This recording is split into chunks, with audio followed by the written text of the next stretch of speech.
Hi friends, ಎಲ್ರಿಗೂ ನಮಸ್ಕಾರ. ನಾನಿವತ್ತು ಬೆಳಿಗ್ಗೆ ಟಿಫನ್ಗೆ ಇಡ್ಲಿ ಮತ್ತು ಚಟ್ನಿ ಮಾಡೋಣ ಅಂದ್ಕೊಂಡಿದ್ದೆ.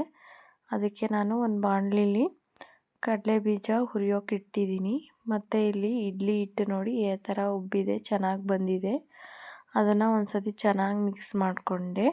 ನಾನು ರಾತ್ರಿಯೇ ಎಲ್ಲ ಮಿಕ್ಸಿಗೆ ಹಾಕ್ಕೊಳ್ಬೇಕಾದ್ರೇ ಉಪ್ಪು ಸೋಡಾ ಎಲ್ಲ ಬೆರೆಸಿಟ್ಟಿದ್ದೆ.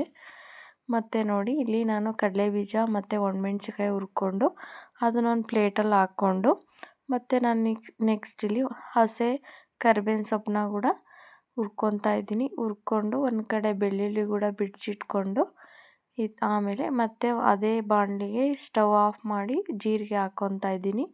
ಅದು ಕೂಡ ಬಿಸಿ ಆಗುತ್ತೆ. ನೆಕ್ಸ್ಟ್ ಒಂದು ಜಾರ್ ತಗೊಂಡು ಎಲ್ಲನ ಹುರಿದಿಟ್ಕೊಂಡಿರೋದನ್ನೆಲ್ಲ ಹಾಕಿ ಅದರಲ್ಲಿ ನಮಗೆ ರುಚಿಗೆ ತಕ್ಕಷ್ಟು ಉಪ್ಪು ಮತ್ತು ಜೀರಿಗೆ, ಹುರಿದಿಟ್ಕೊಂಡು ಜೀರಿಗೆ, ಹುಳಿಗೆ ಅಂತ ಹುಣಸೆಹಣ್ಣು ಮತ್ತು ನೀರು ಹಾಕ್ಬಿಟ್ಟು ಫಸ್ಟು ಗ್ರೈಂಡ್ ಮಾಡ್ಕೋಬೇಕು. ಅದಾಗಿದ್ಮೇಲೆ ಒಂದು ಸತಿ ಗ್ರೈಂಡ್ ಆಗಿದ್ಮೇಲೆ ನಾವು ನೋಡಿ ಈ ಥರ ಗ್ರೈಂಡ್ ಮಾಡಿಕೊಂಡು ಆಗಿದ್ಮೇಲೆ ಮತ್ತೆ ನಾವು ಇದಕ್ಕೆ ಕೊತ್ತಂಬರಿ ಸೊಪ್ಪು, ಕಾಯಿ ತುರಿ ಹಾಕ್ಕೊಂಡು ಮತ್ತು ಈರುಳ್ಳಿ ಅದನ್ನೆಲ್ಲ ಹಾಕ್ಕೊಬಿಟ್ಟು ಒಂದು ಸತಿ ನೀರು ಹಾಕಿ ಮಿಕ್ಸಿ ಮಾಡ್ಕೋಬೇಕು. ನೋಡಿ ಮಿಕ್ಸಿಗೆ ಹಾಕ್ಕೊತಾ ಇದ್ದೀನಿ. ನಾವು ಫಸ್ಟೇ ಕಾಯಿ ತುರಿ ಎಲ್ಲ ಹಾಕಿದ್ರೆ ಅದು ಕಡಲೆ ಬೀಜ ಎಲ್ಲ ನೀಟಾಗಿ ಗ್ರೈಂಡ್ ಆಗೋಲ್ಲ. ಸೊ ಫಸ್ಟ್ ನಾವು ಕಡಲೆ ಬೀಜನ ಒಂದು ಸತಿ ಮಿಕ್ಸಿಗೆ ಹಾಕ್ಕೊಂಡು ಅದಾಗಿದ್ಮೇಲೆ ಕಾಯಿ ತುರಿ ಹಾಕ್ಕೊಂಡ್ರೆ ಚಟ್ನಿ ಚೆನ್ನಾಗಿರುತ್ತೆ. ನಾನಿಲ್ಲಿ ಮಿಕ್ಸಿಗೆ ಹಾಕ್ಕೊಂಡು ನೆಕ್ಸ್ಟ್ ನಮಗೆ ಚಟ್ನಿ ಯಾವ ಕನ್ಸಿಸ್ಟೆನ್ಸಿ ಆಗಬೇಕೋ ಅಷ್ಟು ಒಂದು ಬೌಲ್ ತಗೊಂಡು ಅದರಲ್ಲೆಲ್ಲ ಹಾಕ್ಬಿಟ್ಟು ನಿಮಗೆ ಎಷ್ಟು ನೀರು ಬೇಕೋ ಅಷ್ಟು ಸೇರಿಸ್ಕೊಳ್ಳಿ.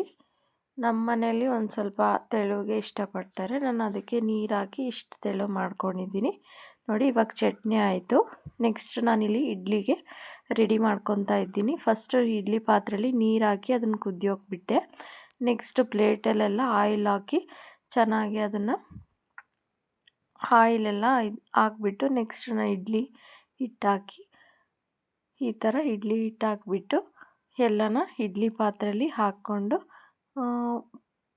ನಾವು ಇಡ್ಲಿಗೆ ಬೇಯೋಕೆ ಇಡಬೇಕು. ನೆಕ್ಸ್ಟು ಅದೇ ರೀತಿ ನಮ್ಮ ಮನೇಲಿ ಸಾಗು ಕೂಡ ಮಾಡಿ ಅಂತ ಹೇಳಿದ್ರು.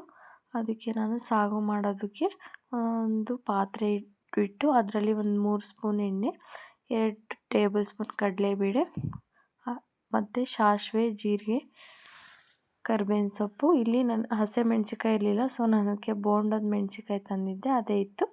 ಅದನ್ನೇ ಕಟ್ ಮಾಡಿ ಹಾಕ್ಕೊಂಡೆ. ಚೆನ್ನಾಗಿ ಮಿಕ್ಸ್ ಮಾಡಿಕೊಂಡು ಫ್ರೈ ಆಗಿದ್ಮೇಲೆ ನಾವಿಲ್ಲಿ ಉದ್ದಕ್ಕೆ ಹಚ್ಚಿಟ್ಕೊಂಡಿರುವಂಥ ಈರುಳ್ಳಿ ಕೂಡ ಹಾಕ್ತಾಯಿದ್ದೀನಿ. ಇದು 1-2 ಈರುಳ್ಳಿ ತೊಗೊಂಡಿದ್ದೀನಿ ನಾನು, ದೊಡ್ಡ ಸೈಜು. ಮತ್ತು ಚೆನ್ನಾಗಿ ಮಿಕ್ಸ್ ಮಾಡಿಕೊಂಡು ಫ್ರೈ ಮಾಡ್ಕೋಬೇಕು. ನೋಡಿ ಒಂದು ಕಡೆ ನನ್ನ ಮಗಳು ಬೇರೆ ತುಂಬ ಕಾಟ ಕೊಡ್ತಿದ್ದಾಳೆ ಬೆಳಿಗ್ಗೆ ಟಿಫನ್ ಮಾಡಬೇಕಾದ್ರೆ. ನೋಡಿ ಬಿಕ್ಕೇನು ಕೊಟ್ಟು, ಅಮ್ಮ ನನಗೆ ಇದನ್ನು ತಿಂತೀನಿ ಕಟ್ ಮಾಡಿಕೊಡಮ್ಮ ಅಂದು. ಸೊ ನಾನು ಕಟ್ ಮಾಡಿಕೊಟ್ಟೆ. ಮತ್ತು ನೆಕ್ಸ್ಟ್ ನಾನಿಲ್ಲಿ ಇದನ್ನು ಚೆನ್ನಾಗಿ ಫ್ರೈ ಆಗಿದೆಯಲ್ಲ, ಮತ್ತು ಅದಕ್ಕೆ 1-2 ಟೊಮೊಟೊನ ಚಿಕ್ಕದಾಗಿ ಕಟ್ ಮಾಡಿಟ್ಕೊಂಡು ಅದನ್ನು ಹಾಕ್ಬಿಟ್ಟು ಚೆನ್ನಾಗಿ ಫ್ರೈ ಮಾಡ್ಕೋಬೇಕು. ಟೊಮೊಟೊ ಬೇಯೋವರೆಗೂ ಫ್ರೈ ಮಾಡಿಕೊಂಡು ಈ ಥರ ಚೆನ್ನಾಗಿ ಫ್ರೈ ಆಗಬೇಕು. ಅದಾಗಿದ್ಮೇಲೆ ನಾನು ಇದಕ್ಕೆ 1 ಸ್ಪೂನ್ ಬಂದುಬಿಟ್ಟು coriander powder, 1 spoon chilli powder ಮತ್ತು 1 ಚಿಟಿಕೆಯಷ್ಟು ಅರಿಶಿನ ಹಾಕ್ಬಿಟ್ಟು ಚೆನ್ನಾಗಿ ಮಿಕ್ಸ್ ಮಾಡಿಕೊಂಡು ನಾವು ಇದಕ್ಕೆ ಸಾಗುಗೆ ಎಷ್ಟು ನೀರು ಬೇಕೋ ಅಷ್ಟು ಹಾಕ್ಕೋಬೇಕು. ನಾನು 2 ಗ್ಲಾಸ್ ಸೇರಿಸ್ತಾ ಇದ್ದೀನಿ. ಮತ್ತು ರುಚಿಗೆ ತಕ್ಕಷ್ಟು ಉಪ್ಪು ಹಾಕ್ಬಿಟ್ಟು ಇದನ್ನು ಚೆನ್ನಾಗಿ ಮಳ್ಳೋಕೆ ಬಿಡಬೇಕು. ನೆಕ್ಸ್ಟ್ ಇಲ್ಲಿ ಇಡ್ಲಿ ಆಗಿದೆಯೋ ಅಂತ ಚೆಕ್ ಮಾಡಿಕೊಂಡು ಇಡ್ಲಿ ಎಲ್ಲನ ತಕ್ಕೊಂಡು ಇಡ್ಲಿ ಪ್ಲೇಟ್ ತಕ್ಕೊಂಡು ನೆಕ್ಸ್ಟ್ ಇದು ಮಳ್ಳಿತ್ತಲ್ಲ ಸಾಗು ನೀರು, ಅದಕ್ಕೆ ಮತ್ತೆ ನಾನಿಲ್ಲಿ 3 ಟೇಬಲ್ ಸ್ಪೂನಷ್ಟು ಕಡಲೆ ಹಿಟ್ಟು ತಗೊಂಡು ಅದರಲ್ಲಿ ನೀರು ಬೆರೆಸಿ ಚೆನ್ನಾಗಿ ಕಲಿಸ್ಬಿಟ್ಟು ಇದರಲ್ಲಿ ಹಾಕ್ತಾಯಿದ್ದೀನಿ. ಮತ್ತು ಕೊತ್ತಂಬರಿ ಸೊಪ್ಪು ಹಾಕಿ ಬಾಯಿ ಮುಚ್ಚಿಬಿಟ್ಟೆ. ಅದು ಚೆನ್ನಾಗಿ ಮಳ್ಳೋಕೆ ಬಿಡಬೇಕು. ನೆಕ್ಸ್ಟ್ ಇಲ್ಲಿ ಇಡ್ಲಿ ಎಲ್ಲ ತೆಗೆದು ಹಾಟ್ ಬಾಕ್ಸ್ ಹಾಕಿ ಮತ್ತು ಅಷ್ಟೊತ್ತಿಗೆ ಸಾಗು ಆಗಿತ್ತು. ನೋಡಿ ಎಷ್ಟು ಸಿಂಪಲ್ಲಾಗಿ ಟಿಫನ್ ರೆಡಿ ಆಗೋಯಿತು, ಇಡ್ಲಿ, ಚಟ್ನಿ ಮತ್ತು ಸಾಗು. ನೀವು ಕೂಡ ಈ ಥರ ಟ್ರೈ ಮಾಡಿ ಮನೇಲಿ. ಅದೇ ರೀತಿ ನನ್ನ ಚಾನಲ್ನ ಸಬ್ಸ್ಕ್ರೈಬ್ ಮಾಡಿ. ಲೈಕ್ ಮಾಡಿ, ಶೇರ್ ಮಾಡಿ, ಸಪೋರ್ಟ್ ಮಾಡಿ.